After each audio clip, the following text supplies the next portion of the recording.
For much of its history, Pontiac was a well-loved automotive brand and certainly one of the most loved automotive brands in General Motors' stable. But in the middle of General Motors' bankruptcy in 2009, Pontiac was put out to pasture along with a number of other brands from General Motors. Many automotive fans, for example, are still upset that General Motors elected to keep Buick over Pontiac, but that decision was based on a number of different complexities. Could Pontiac have been saved, and why did General Motors keep the brands that it did in the post-bankruptcy world? Let's listen in and hear Bob Lutz discuss both of these topics and offer his opinions on how Pontiac might have been saved if it had avoided the graveyard. So you set it up perfectly. The Pontiac brand over that period from the mid-'60s kind of to when you re-entered GM in the fall of 2001 was that pizza that was getting less and less tasty, if you will. Yeah. And then you enter, and like you said, there was no excitement, no power. Yeah. What was your impression like of where do you start? My thought was Pontiac needs to be radically different from Chevrolet. Okay. And it's got to be different from Buick, obviously, and Oldsmobile was gone. And I told myself, Pontiac still had a residual reputation as GM's sportier brand, sportier than Chevrolet, certainly sportier than Buick or Cadillac. So why not capitalize on that? And since the Solstice was rear-wheel drive in a universe of front-wheel drive cars, why not, since Cadillac was getting the new Alpha architecture, which went into the Cadillac ATS and now underpins the new Camaro, the new smaller Camaro.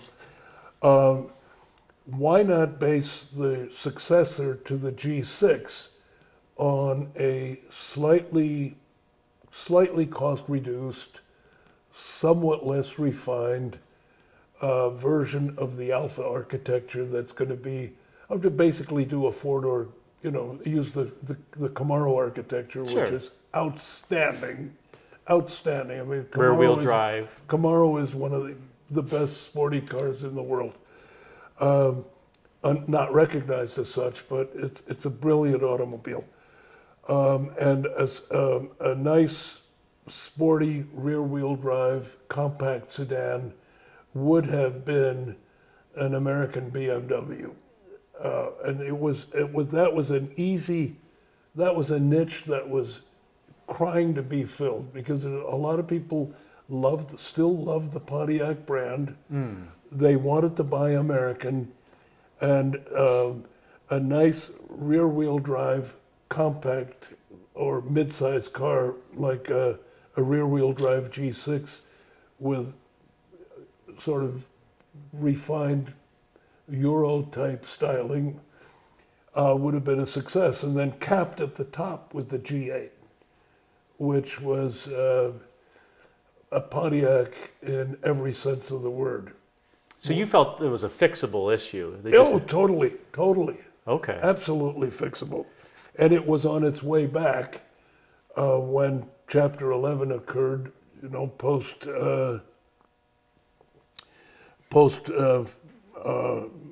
mortgage collapse meltdown. And the feds basically said, here are the brands that you'll get rid of, and here are the brands that you'll keep. Some of the brands we were told to get rid of never should have existed in the first place, like Saturn and like Hummer. And one we should have taken the loss and gotten rid of it way earlier. Never should have bought it, but should have gotten rid of it, and that was Saab. Weird cars for slightly weird people, and never sold more than 95,000 a year worldwide. No matter what we did, it just never changed.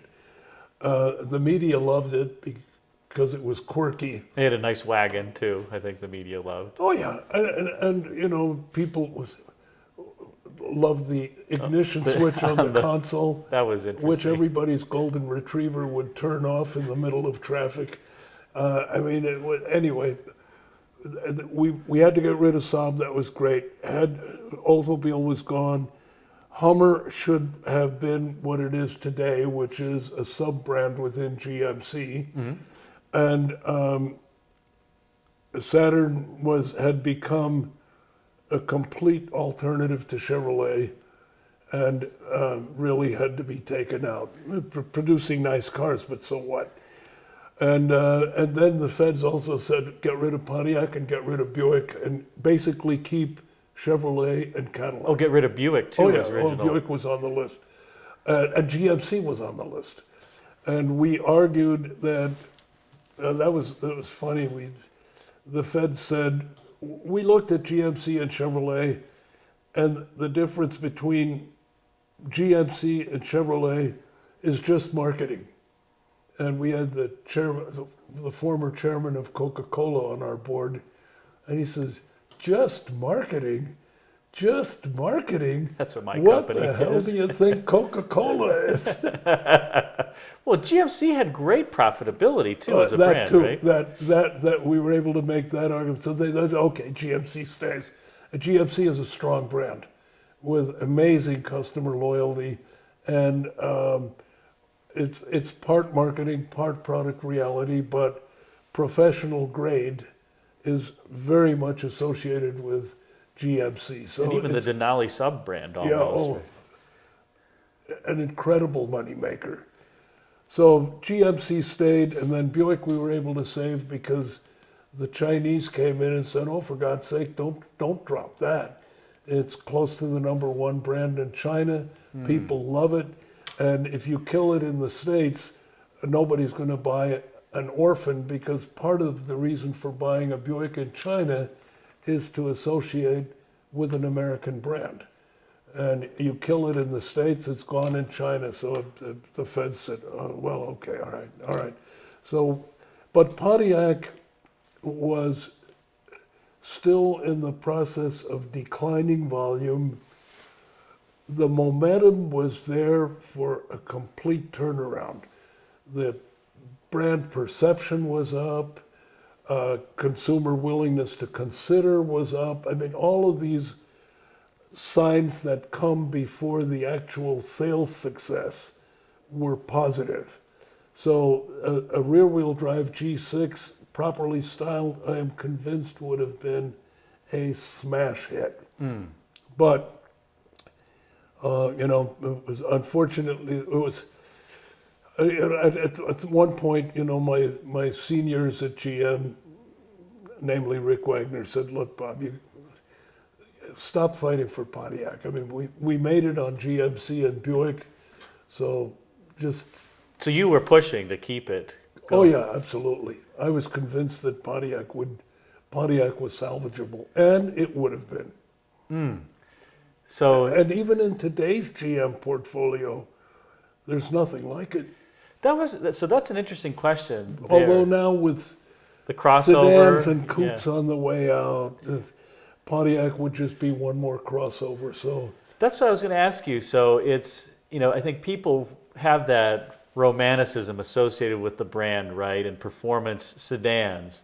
But could Pontiac even come back in this crossover-centric environment? no, I don't think so. It would be very, very hard to make a business case for it in today's world, because Pontiac, the whole essence of Pontiac was sporty, high performance, well-styled passenger cars. And everybody said, well, Porsche will never do an SUV, and now Porsche does nothing but 911s. Lamborghini. Everybody's doing SUVs, so technically it could be done, but with GM having Chevrolet truck in the portfolio, GMC truck only in the portfolio, Buick with crossovers, and Cadillac going like 100% crossovers and SUVs. Right now, I'd have to say Pontiac would be surplus to requirements. Hope you enjoyed this interview with Bob Lutz. If you did, be sure to like, comment, and subscribe, and check out the video thumbnails at bottom left and right for some suggestions for you. Also, check out the playlist at bottom right for other videos featuring Bob Lutz.